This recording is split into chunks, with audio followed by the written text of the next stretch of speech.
Lok Sabha speaker से जुड़ी बड़ी खबर है। स्पीकर पद के लिए विपक्ष ने अपना उम्मीदवार उतार दिया है। के सुरेश ने स्पीकर पद के लिए नामांकन भर दिया है। जी हां, लोकसभा स्पीकर को लेकर लोकसभा में चुनाव अब तय हो गया है। स्पीकर के लिए ओम बिरला बनाम के सुरेश है। अब लोकसभा स्पीकर के लिए वोटिंग होनी है। बड़ी जानकारी, बड़ी खबर आपको बता दें कि लोकसभा स्पीकर से जुड़ी हुई ये बड़ी खबर है। स्पीकर पद के लिए विपक्ष ने अपना उम्मीदवार उतार दिया है।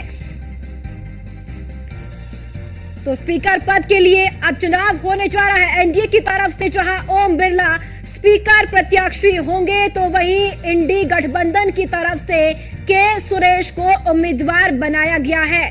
दोनों ही नेता अपना नामांकन अब दाखिल कर चुके हैं।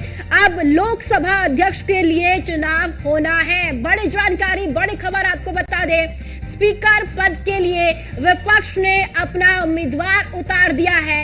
इंडी ब्लॉक से के सुरेश ने स्पीकर पद के लिए नामांकन भर दिया है। और दूसरी तरफ आपको बताते चले कि एनडीए ब्लॉक से ओम बिरला को एक बार फिर से स्पीकर के लिए चुना गया है। इसी के साथ साथ आपको बताते चले कि अब लोकसभा स्पीकर के लिए वोटिंग होनी है और अब चुनाव होना है। स्पीकर के लिए ओम बिरला बनाम अब के सुरेश हो गया है। तो अब लोकसभा स्पीकर के लिए वोटिंग होनी है। तो लोकसभा स्पीकर से जुड़ी हुई बड़ी खबर आपको बताते चले, ओम बिरला के खिलाफ कांग्रेस ने के सुरेश को उतारा है और अब वोटिंग होनी है। स्पीकर पद के लिए विपक्ष ने अपना उम्मीदवार उतार दिया है। इंडी ब्लॉक से के सुरेश ने स्पीकर पद के लिए अपना नामांकन दाखिल किया है।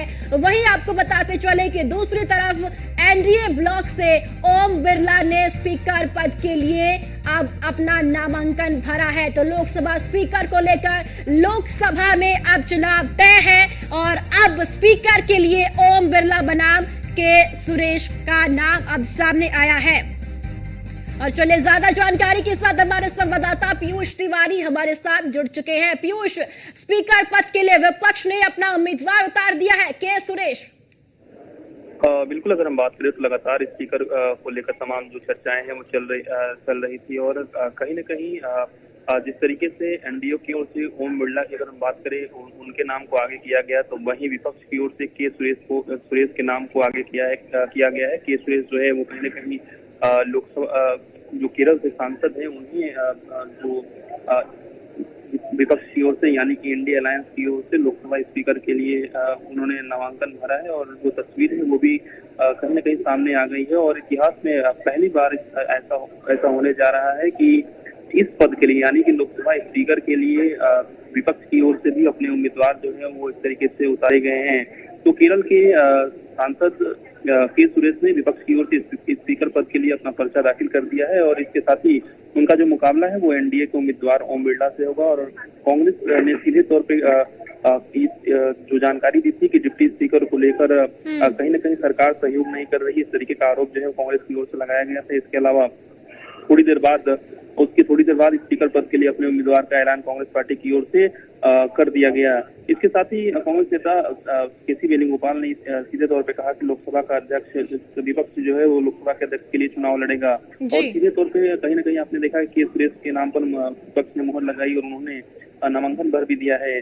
तो निश्चित रूप से इतिहास में पहली बार हो रहा है सत्ता पक्ष और विपक्ष जो है वो कहीं न कहीं इस पद के लिए एक बार आमने सामने नजर आएगा। और क्योंकि 18वीं लोकसभा के नए जो लोकसभा के अध्यक्ष है उनके नाम पर कई दिनों से चर्चा चल रही थी और ये भी संभावना जताई जा रही थी कि विपक्ष जो है वो उम्मीदवार नहीं उतारेगा। हालांकि जिस तरीके से अब जानकारी मिल रही है कि के सुरेश ने जो है अपना नामांकन भर दिया है। जी पीयूष, देखिए जिस तरीके से बात ये भी सामने आ रही थी कि रक्षा मंत्री राजनाथ सिंह की ओर से मल्लिकार्जुन खड़गे से बातचीत की गई थी स्पीकर पद को लेकर कि किसे अब स्पीकर बनाया जाएगा, लेकिन ये भी जानकारी साझा की गई राहुल गांधी की ओर से ये बताया गया कि उनका कॉल दोबारा वापस नहीं आया, लेकिन मांग यही रखी गई थी विपक्ष की ओर से कि स्पीकर पद एनडीए की तरफ से होगा लेकिन डेप्यूटी स्पीकर विपक्ष का होगा। अब ये आम जो सहमति बनने जा रही थी वो सहमति नहीं बन पाई यहाँ पर। बिल्कुल, अगर हम बात करें तो रक्षा मंत्री राजनाथ सिंह ने तमाम जो विपक्ष के नेता हैं उनके साथ उन्होंने चर्चा की थी, बातचीत की थी और आपने देखा कि थोड़ी देर पहले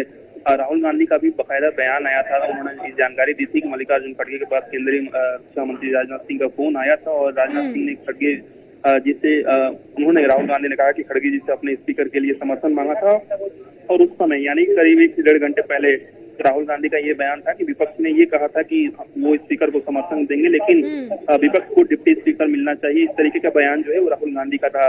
हालांकि 1 घंटे के अंदर ही तमाम जो स्थितियां हैं वो कहीं न कहीं बदली और जिस तरीके से के सुरेश ने अपना नामांकन भर दिया है और एनडीए की ओर से ओम बिरला कहीं न कहीं सामने आए हैं, यानी कि वो उम्मीदवार बनाए गए हैं। तो अब निश्चित रूप से तमाम चीजों का जिक्र हुआ, तमाम कोशिशें की गई, लेकिन कहीं न कहीं अब देखने वाली बात होगी कि किसका पलड़ा भारी पड़ता है। लेकिन सबसे बड़ी बात है कि पहली बार ऐसा होने जा रहा है कि इस पद के लिए विपक्ष और सत्ता पक्ष आमने सामने। चलिए ठीक है पीयूष, बहुत बहुत शुक्रिया आपका जानकारी साझा करने के लिए।